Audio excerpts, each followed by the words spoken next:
Hi everyone, welcome to this lesson. So this is a lesson about verkleinwoorde or verkleining, whichever one you want to use. So this is one of my favorite lessons to teach because it is just so easy to remember, and you can always ensure that you get this mark in the test or the exam, or even when you are speaking, you know exactly what you are saying. So I'm just going to take you through this lesson and you'll see for yourself how easy it is to do. Okay, let's get started. So when you want to study Verkleining or Verkleinwoorde, you need to know that they need to be divided into 7 rules. But for this lesson, I'm going to say 8 because the 8th corner has all the exceptions. So remember, there's always exceptions to the rule. So in the 8th column over here, we have all the exceptions. So we're going to start here at the top and work our way down. So these are the common attachments. So if you're not familiar in terms of what these are, basically when you use a verkleining of any word, let's say we're going to use brief, you're going to say briefie. It is a general assumption that people make that each time that you're supposed to put a word in the verkleining form, that you need to always add TJIE. So, for example, if you have this word briefie, it's an assumption that people think that every single word is going to get this TJIE, and that's not a fact. So what is real is that there are different types of attachments that you need to add to each word, and I'm going to teach you exactly how to learn this right now in order for you to know which attachment goes to which. So when I speak about attachments, I speak about the last part of the word, and that's the part that needs to be added to the original word. So in our first column over here, we have E, IE. Remember from the sounds, the sound chart, IE is E in Afrikaans. So every time, when is it needed for you to add this type of word or type of attachment? It's every time the word ends on SKPGF. When I was a teacher a while ago, this other lady taught me to say skaapgif. Skaapgif doesn't mean anything. It means sheep poison. It doesn't mean anything, but it helps you. It's like an acronym to help you remember that it's SKPGF. So skaapgif is what I used to remember. So here in the first column, we already kind of have like a fork in the road because basically it's all the words that end on SKPGF. However, only the words with the diphthong are gonna be the ones that straight up get the IE. So for example, brief is gonna be briefie. So you just add the attachment. I'm just gonna skip over these two. Kriek, like a cricket, is gonna be krieki, and fiets is gonna be fietsie. As you can see, it ended on a K, and that word ended on an S, and that's why it gets the IE. However, if a word has a long vowel, remember from plural what we learned about long vowels and short vowels, right? So if a word has a long vowel like uach, the one O is going to fall away, then you add the IE. And same with knoop. The one O is going to fall away, and then you add the IE. So uach is going to be uachi with one O, and knoop is going to be knoopie with one O as well. Okay, that's why I highlighted it so that you can see why there's a difference in there.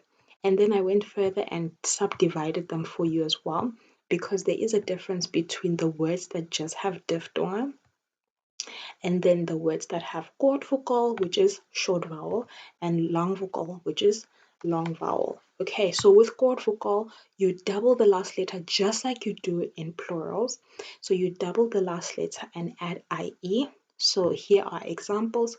Kop, double the last letter, add IE. Back, double the last letter, add IE, and so on and so forth. So if we're going to look at a word like gesig, so for a word like this, we're basically looking at the last part of the word, and the last part of the word is the short word. Okay, so the SIG, sig, that's the, I would say, the core of the word, and that's the part that's towards the end. So that's the part that you focus on. So that's why you also add a G here, even though it has 2 syllables. It's gesig. Okay. Then here with long vocal, remember what we do when we have a long vowel. One must fall away, and then you must add the IE at the end. So that's what I did with all the words here, and you can work through the examples yourself. Okay, let's move on to the next one. So when do we add eki? Okay, so we add eki, woorde wat 'n kort vokaal het, meaning words that have a short vowel, that end on LBM, NR, and NG.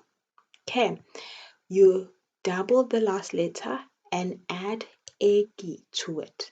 Okay, so for a word to qualify here, it must be a short word and it must end on these letters. Okay, so here are examples: kam, kamiki, man, maniki, fal, faliki, star, stariki, and rub, rubiki. Okay, and then for rang, the reason why we only add a key and not double is because it's already like a double consonant here. So the ng is one sound, right? So we're not going to add another again. It's just not going to make sense. So that's why we only add the a key here as well. All right. Then the next one, when do we add only JIE? And it's only for words that end on a D and a T. Why? Because key that we're originally going to add TJIE, it already has a T in there, right? So if the word itself, and remember D and T sound the same in Afrikaans, hand, cut. Okay, it sounds the same, not that it has the same pronunciation. So because it already has the D there, you're gonna just say JIE, and cut already has the T there, that's why you're gonna say JIE there as well. Okay. And then root becomes wiki, boet becomes boeki. Note that the double O one letter falls away thing does not apply to this particular rule. And also note that cut is a short word but doesn't fit over here and also doesn't fit over there. So you just add what this rule says. Okay. Next one. Ki with a K. When do we apply this? Woorde wat eindig op NG wat meer as een letter G het. What does that mean? Words that end on NG that have more than one syllable. So the example we have is koning, koning. I even divided it there for you so that you can see that it has more than one syllable. So whenever you come across these words, the G is going to fall away and then you're going to add the KIE. Okay. They always ask this because they think that the students are going to forget. So if I were you, I would study this. Next one, B. Okay, when do we add B? Woorde wat eindig op m. So words that end on m. Where have you seen m before? We've actually seen m before right here in block number 2. So what's the difference between this one and this one over here? So sluit in woorde met lang vokaal en meer as een lettergreep. So this side it's short words and this side it's long words. Because here even though m was mentioned, it was only applicable to short vowel words. Okay, so here are examples. So here it's all about how something sounds, not how it's written. Because arm has only one vowel, right? But when you say it, you say arm. So arm. Do you hear that? So that's the reason why it's on here and the fact that it ends on two consonants. But it's more about the fact that when you pronounce it, it's more than one syllable. Then boom, it's not a short word, so it won't fit by block 2. That's why it becomes WMP. And then BSM, same with RM. BSM has more than one lettergreep, so it's gonna be BSMB. Okay, so here I even put a reminder for you that short words that end on M will get achy as described in column 2. Okay, let's move on. Next one is key. This is the one that everybody wants to add to every single word, and that's just not true. Okay, so when do we use this? TJIE. And it's when we have words that end on a diphthong. For example, kraai, there's a diphthong there. Oops. We're gonna say kraaitjie, and then leeu. Sorry, that's a spelling error. It's supposed to be leeuwtjie, like this one. Okay, and then woorde wat eindig op l, n, r, but preceded by a diphthong. I said preceded because the Afrikaans word for preceded is quite hard, but like words that end on l, n, r, but preceded by a diphthong, which means that if first you need to check what it ends on, right? If it's l, n, r, you see that one is n, but in front of it there must be a diphthong. Do you see that? And it's actually not just a diphthong, it's a diphthong and a long vowel, because blaar ends on a r, but in front of it there's a long vowel as well. Okay, so skoen will be skoentjie, and then blaar will be blaartjie. Okay, so quickly add here that it's preceded by a diphthong as well as a long vowel, a long vowel, klank. Okay, next one is ki, but with an apostrophe sign here. Do you see that? There's an apostrophe. Okay, so when do we use this? Words that end on IOU and a beklemtone R, an emphasized A. So an example is foto becomes fotoetjie, there's the apostrophe. Bikini becomes bikinitjie, and pa becomes paatjie.